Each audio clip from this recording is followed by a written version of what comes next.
Iran ने अपने जौहरी असासे और हाईली इनरिच्ड यूरेनियम एक नए खुफिया मकाम पर मुंतकिल कर दिया है। और वो खुफिया मकाम क्या है? जब ये इंटेलिजेंस ने इत्तला दी है नेतन्याहू को, तो इसराइल में खलबली मच गई है और तमाम इसराइली हुक्काम को इस बात का यकीन हो गया है कि अब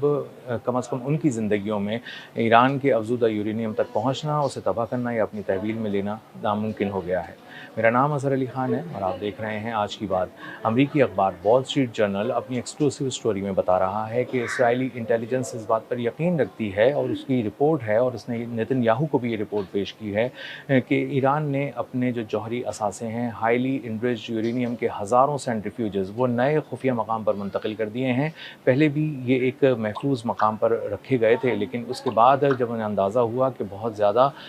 इसको ख़तरात लाहक हैं और इसके लिए ग्राउंड इन्वेजन का एक मिस एडवेंचर डोनाल्ड ट्रंप कर सकते हैं, इसराइल की मदद से कर सकते हैं। दो तरफ से ईरान पर हमला हो सकता है और यूरेनियम या तो उठाकर ले जाया जा सकता है या उसे तबाह किया जा सकता है, या किसी भी किस्म की कोई मिस हैप हो सकता है। तो उसके बाद उन्हें अंदाज़ा हुआ कि इसको एक ऐसी जगह पर मुंतकिल किया जाना चाहिए जो पहले से मौजूद जगहों से हज़ारों गुना ज़्यादा महफूज हों, और जहाँ पर कोई बम किसी तरह का भी असर ना कर सके और उसका 1% भी असर उनके असासों तक ना पहुंच सके। उसके बाद एक नई जगह का इंतखाब किया गया। एक सैटेलाइट इमेज जो वॉल स्ट्रीट जर्नल ने जारी किया है, और उसके ज़रिए बताया गया है कि ये एक पिकेक्स माउंटेन है, ये जो ईरान में है, तेहरान के करीब है, तकरीबन 200 किलोमीटर दूर है ईरान से, और महज 1.5 किलोमीटर दूर है नतंज से, एक ऐसी जगह से नतंज जहाँ पर ईरान ने अपना यूरेनियम अफज़ूदा किया, और वहाँ पे एक न्यूक्लियर फैसिलिटी है ईरान की, और वहाँ से ये रिपोर्टेडली ये सारा यूरेनियम उठाकर यहाँ पर लाया गया है। और उसके बाद इसको जब ट्रांसपोर्ट किया गया है और इसको जब शिफ्ट किया गया है, तो वह अब एक ऐसी जगह पर ये पहुँचा दिया गया है जहाँ रॉक सॉलिड माउंटेन्स हैं। तकरीबन 450 फुट गहराई के अंदर ये फैसिलिटी बनी हुई है, जिसके अंदर बहुत ही महफूज अंदाज में इस यूरेनियम को रखा गया है। हाईली इनरिच्ड यूरेनियम के हज़ारों सेंट्रीफ्यूजेस जो इंटेलिजेंस रिपोर्ट के मुताबिक मोसाद की, वो वहाँ पर रखे गए हैं और उनकी हिफाजत यकीनी बनाई गई है। इसी तरह एक ख़ास किस्म की लेयर है डिफेंस की जो उसके इर्द गिर्द बिछाई गई है, जिसका मकसद ये है कि किसी तरह अगर उसके करीब भी कोई पहुँचता है तो तब भी वो करीब पहुँचने के बावजूद उससे ख़ासा दूर रहे, और किसी किस्म की भी इन्वेजन को, किसी किस्म की बम्बार्डमेंट को, किसी किस्म के मिसाइल अटैक को बहुत ही कामयाबी से पहली ही लेयर के अंदर हर सूरत रोक लिया जाए। लेकिन इसके बावजूद भी उसकी कई दिफाई लहरें इसके अंदर तहें बिछाई गई हैं ताकि इस यूरेनियम को अफज़ूदा रखा जा सके। इससे पहले ये रिपोर्ट सामने आ रही थी कि ईरान ने अपना यूरेनियम एक ऐसे मकाम पर रखा है जहाँ दफना दिया गया है बाकायदा उसको, और बारूद के ढेर पे दफनाया गया है, और उसके इर्द गिर्द इस कदर बारूद है कि अगर कोई करीब पहुँचा तो वो खुद भी जल जाएगा और बहुत बड़े पैमाने पर नुकसान होगा, और ये नुकसान दुश्मन किसी सूरत बर्दाश्त नहीं कर सकेगा। लेकिन उसके बावजूद भी जब ईरान को अंदाज़ा हुआ कि अभी इसमें मज़ीद कोई कसर बाकी है और शायद कोई 1-8% गुंजाइश रह सकती है, तो ईरान ने गैर मामूली इक़दाम उठाते हुए एक बहुत ही इंतहाई इक़दाम उठाते हुए इसको शिफ्ट कर दिया है, हाईली इनरिच्ड यूरेनियम के हज़ारों सेंट्रीफ्यूजेस को। और अब ये पिकेक्स माउंटेन के अंदर सैकड़ों फीट नीचे गहराई में है और रॉक सॉलिड माउंटेन के नीचे हैं, और वहाँ तक पहुँचना अब नामुमकिन बना दिया गया है किसी भी तरह की इन्वेजन के लिए, किसी भी तरह की बम्बार्डमेंट या मिसाइल अटैक के लिए। जब से ईरान, अमेरिका और इसराइल की जंग शुरू हुई है, डोनाल्ड ट्रंप बार-बार पेंटागन, सेंटकॉम और इंटेलिजेंस और आर्मी से ये हर किस्म की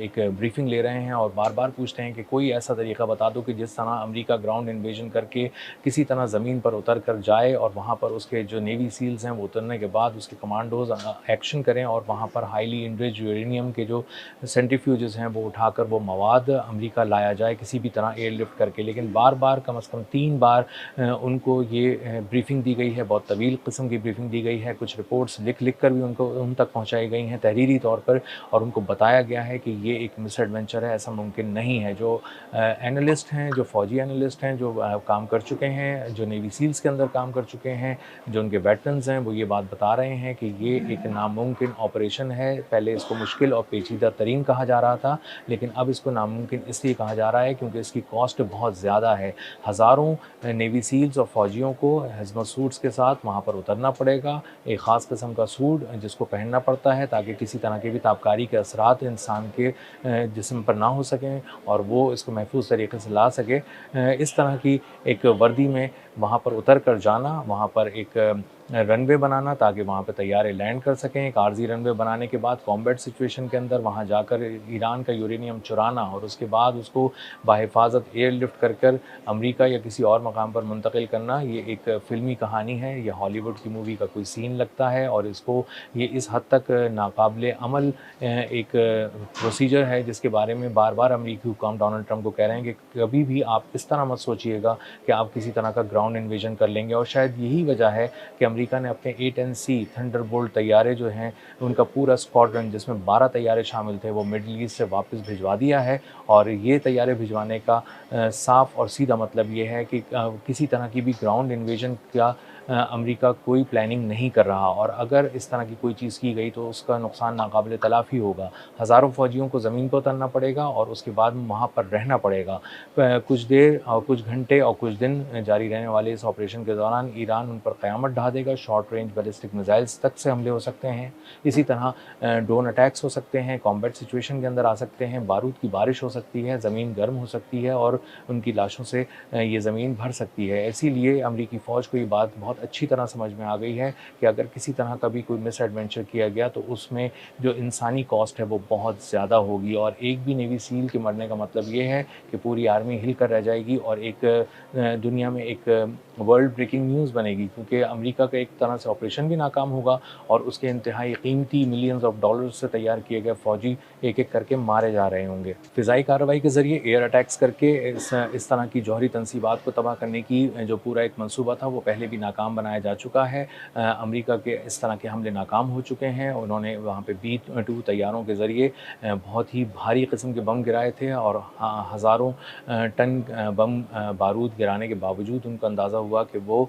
उस फैसिलिटी के करीब भी नहीं पहुँच सके और उन पहाड़ों को नुकसान ही नहीं पहुँचा सके क्योंकि जो ईरान की जिस तरह की भी जौहरी तंसीबात हैं वो पहाड़ों के अंदर डीप इनसाइड हैं, बहुत ही नीचे हैं और वहाँ तक पहुँचने का मतलब ये है कि वहाँ पर इस कदर बारूद बरसाया जाए जो दुनिया में अब तक नहीं बरसाया गया और इस कदर ज़्यादा बारूद बरसाने के लिए एक तो बारूद चाहिए, दूसरा ग्राउंड इन्वेजन फिर भी ज़रूरी होगी और ग्राउंड पे फ़ौजी उतारने का सीधा सा मतलब ये है कि अपने तमाम फ़ौजियों की जानों को इंतहाई रिस्क पर डालना। इसीलिए बार-बार डोनाल्ड ट्रंप और नेतन्याहू जब कभी भी अपनी इंटेलिजेंस से ये इस किस्म की ब्रीफिंग लेते हैं कि किस तरह हम इसको तबाह कर सकते हैं तो बार-बार उन्हें बताया जाता है कि हम पूरी टेक्नोलॉजी लगाने के बावजूद, सैटेलाइट इमेजेस लगाने के बावजूद, ह्यूमन इंटेलिजेंस के बावजूद इस बात में नाकाम रहे हैं पता करने में कि कहाँ पर इसको शिफ्ट किया गया है, वो किन हालात में रखा गया है, वो टनल्स कौन सी हैं और कहाँ से गुजर कर वहाँ पहुँच कर वहाँ से यूरेनियम को उठाया जा सकता है या उसे तबाह किया जा सकता है। तो ईरान के यूरेनियम तक पहुँचना नाकाबिले तस्खीर बना दिया गया है